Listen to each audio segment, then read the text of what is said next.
Si pensamos en las mejores voces de las últimas décadas en materia de música, es imposible que no pensemos en Amy Winehouse. A sus 27 años, sus días eran siempre los mismos. Presa de una relación tóxica rodeada de problemas con los que evitaba lidiar, refugiándose en el alcohol y los estupefacientes.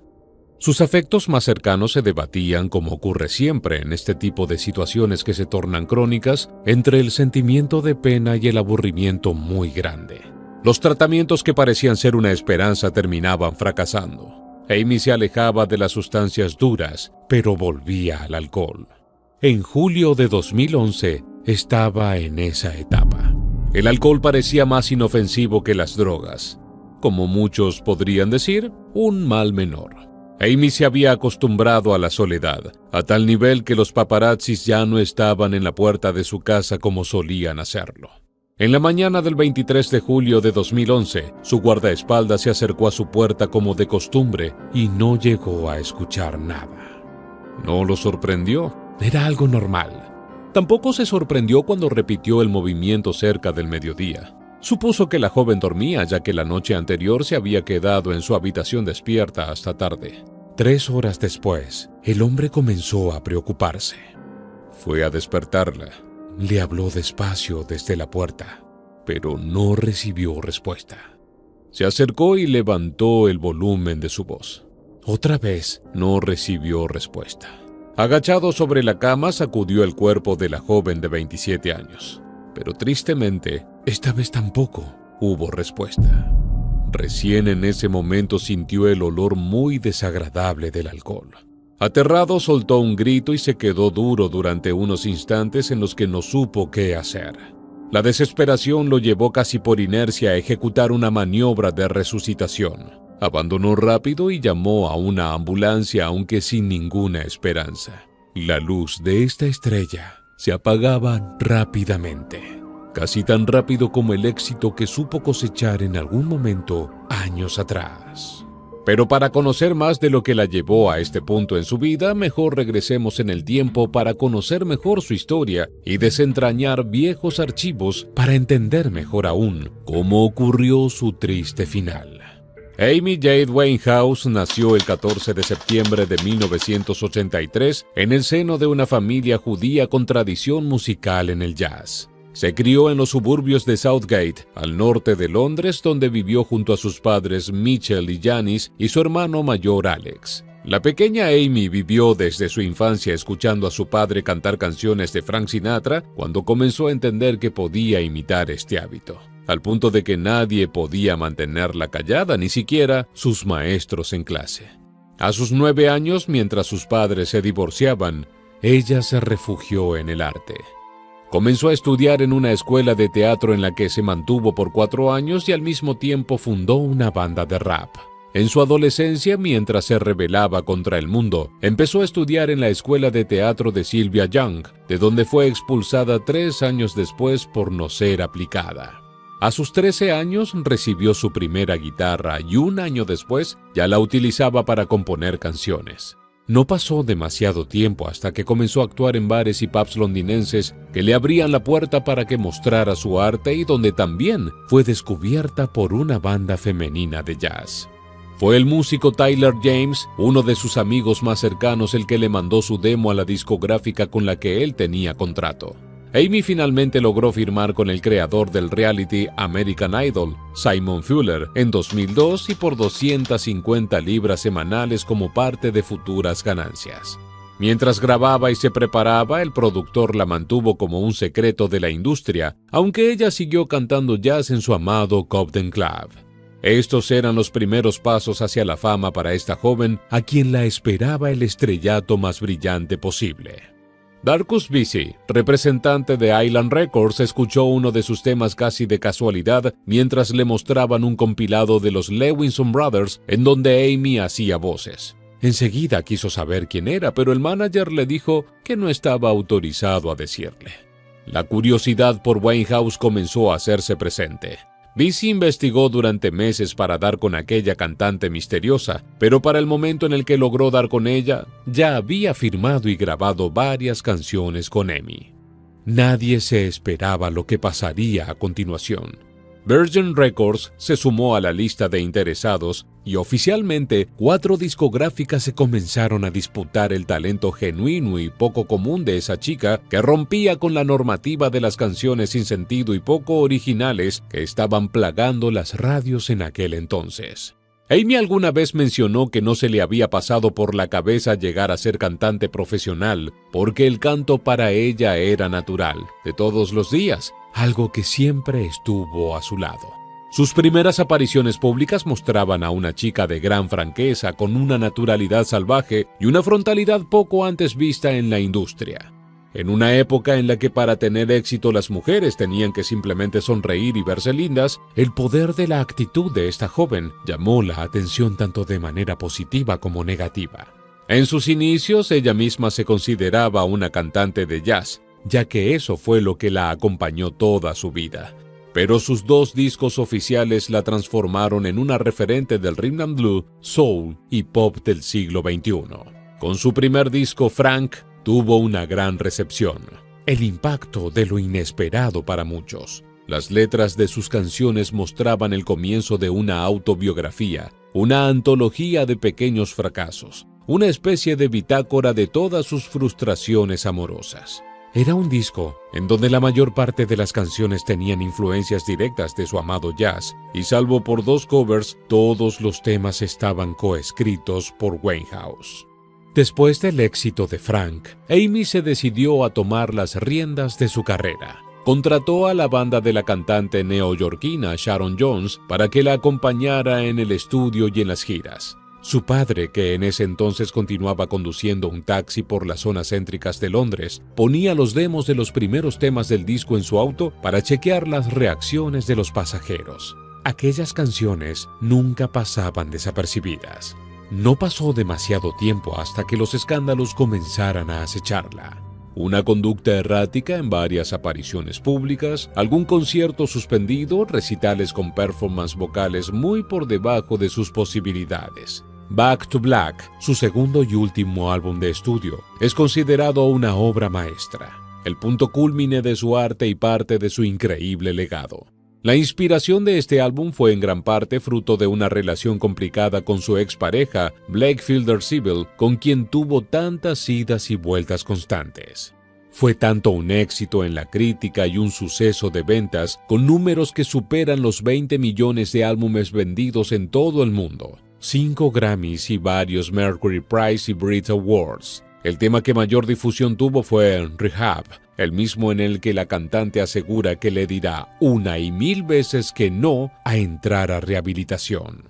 El éxito de Back to Black hizo a su vez que Frank se reeditara fuera de Gran Bretaña e impuso una gira internacional que fue completamente dispar para la situación de la cantante. Pero la realidad es que, en vivo, algunos de los problemas de Amy no podían ocultarse. Los críticos de arte mencionaban la decadencia de la artista en vivo y salían altamente decepcionados, mencionando que veían a una artista descomunal reducida a lágrimas, tambaleándose en el escenario y reaccionando mal en contra del público. Para noviembre de 2007, Winehouse suspendió todas sus presentaciones por recomendación médica.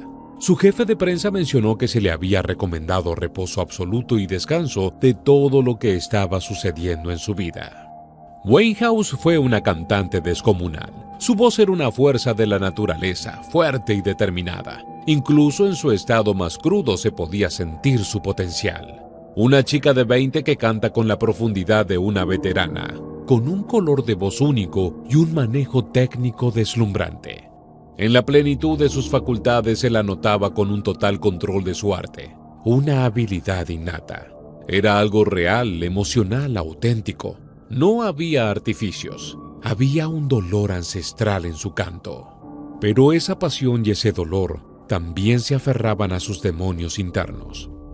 Desde sus primeros años de adolescencia, Amy sufrió de depresión y trastornos alimenticios que mantuvo ocultos durante mucho tiempo. Algo que con el paso del tiempo logró aplacar con el uso del alcohol y las sustancias en cantidades industriales. Nadie sabía que sus problemas de adicción eran tan intensos.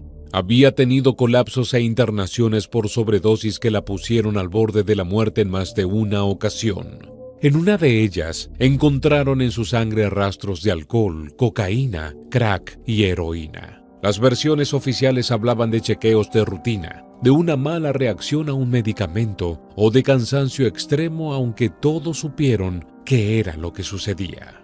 Cuando creyó haber encontrado el amor, encontró algo que podríamos considerar como una relación tóxica, con idas y vueltas que no hizo más que sumergirla en la miseria y los estupefacientes. Blake Fielder Civil era, tanto como Amy, una persona rota.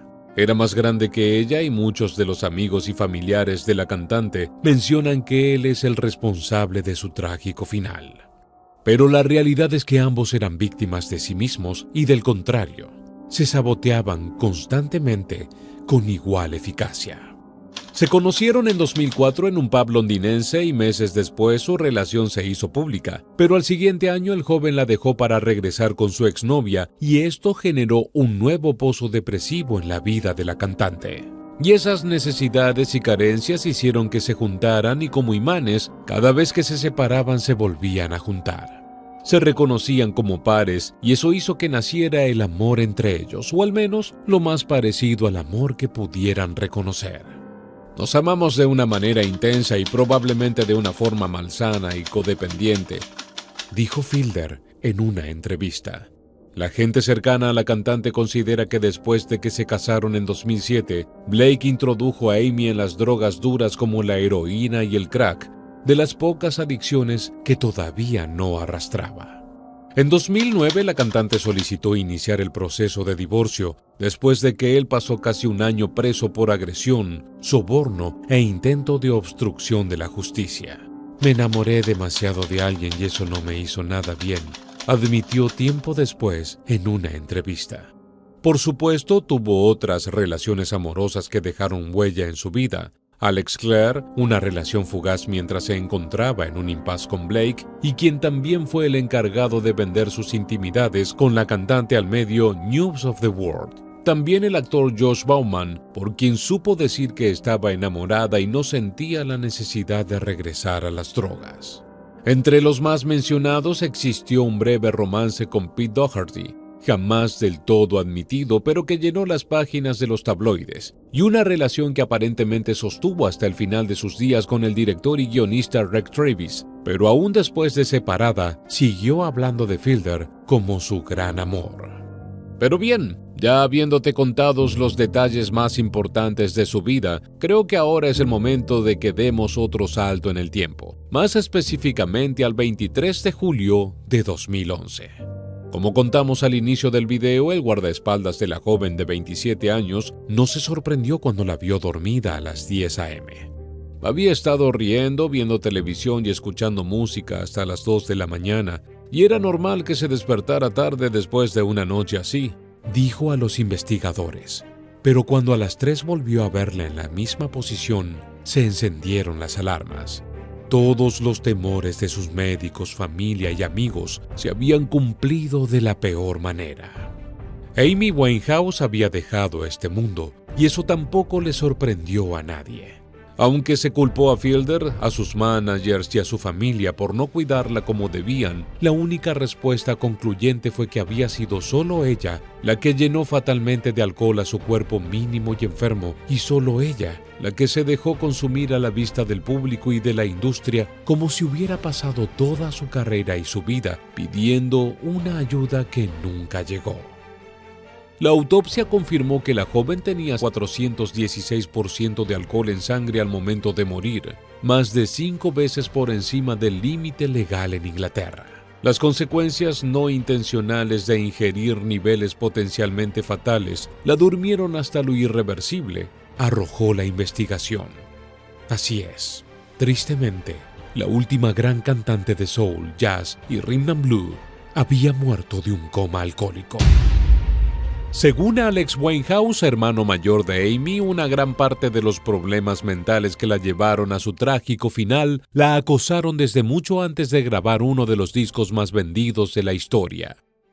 En una entrevista recordó que su hermana, a los 17 años, salía con un grupo de chicas que comían a las apuradas y luego vomitaban. Eventualmente todas las chicas dejaron de hacerlo, todas, a excepción de Winehouse. Todos en su familia lo sabían, pero según él mismo, era difícil hacerle frente a un tema del que casi no se hablaba. Para él, de no haber tenido un trastorno de conducta alimentaria, Winehouse habría estado más fuerte física y emocionalmente y tal vez el desenlace hubiera sido otro. Y aunque sea evidente, la forma en la que bebió en los días previos a su muerte, después de haber pasado los últimos meses esforzándose por estar limpia, a fuerza de internaciones y pastillas, fue una especie de atracón. Su cuerpo estaba enfermo, tenía un enfisema, del cual nadie se percató porque incluso con un 30% de su capacidad pulmonar, no hacía que su voz dejara de ser increíble. Además, los altos niveles de potasio y glucosa en sangre, una combinación insoportable de depresión y ansiedad y la mancha de alcoholismo crónico fueron el combo letal que la llevaron a dejar este mundo a tan temprana edad. Luego del fallecimiento de la artista, el documentalista Asif Kapadia trabajó en Amy, documental que llegó a ser ganador del premio de la Academia. En él surge otro de los señalados como culpables, uno que no dudó en salir a disparar acusaciones hacia todos los frentes. Sí, hablamos del padre de Amy, Mitch Winehouse. Negador rotundo, no fue capaz de reconocer los problemas de su hija hasta bastante tarde. De hecho, fue uno de los principales opositores a que su hija ingresara en centros de rehabilitación durante largo tiempo. Fue un padre ausente en gran parte de la vida de su hija, pero hizo su aparición en el momento menos apropiado.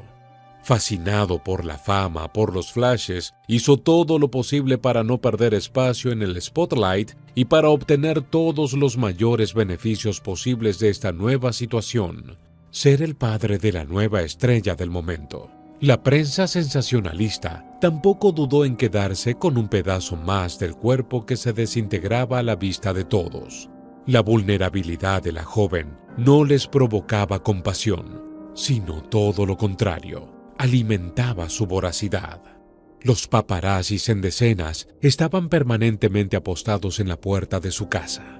Teniendo en cuenta la vida caótica de Winehouse, capturar una imagen con el maquillaje corrido, con sangre en la ropa, presenciar alguna pelea conyugal o tal vez un colapso físico era una posibilidad siempre presente y nadie estaba dispuesto a perdérselo.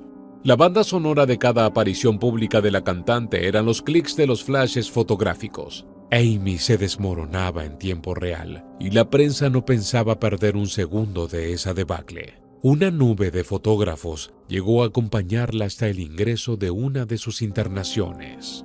Los diarios de Amy se transformaron en un libro que vio la luz a fines de agosto de 2023 y en el que, curado por su madre y su padre, podremos descubrir un poco de lo que pasaba por su cabeza constantemente.